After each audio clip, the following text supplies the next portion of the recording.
Okay, so I thought I'd do some shameless self-promotion and show you what I make and sell on Etsy and other platforms.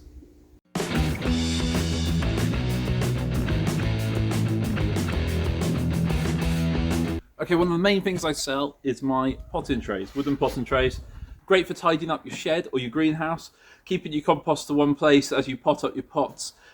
All sturdy made with joinery quality softwood. The ply is rebated into the bottoms to make them really strong. All the corners are mitered.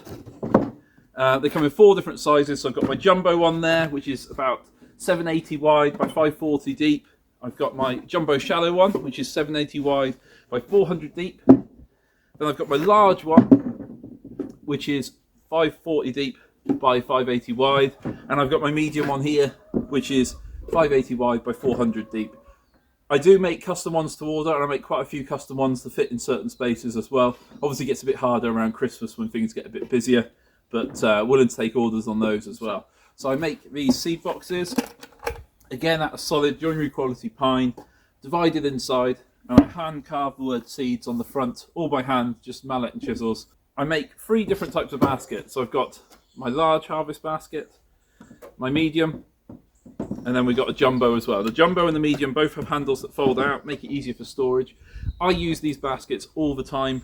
I like to harvest with them, but I also fill them up with beans and things, then hang them up in the shed to dry out. And I find these all work really well. They carry quite a bit. The idea of the mesh was that you could wash out your veg through there. So if you harvest carrots or something, you can put it in there, wash it out before you get to the house, get most of the mud off it.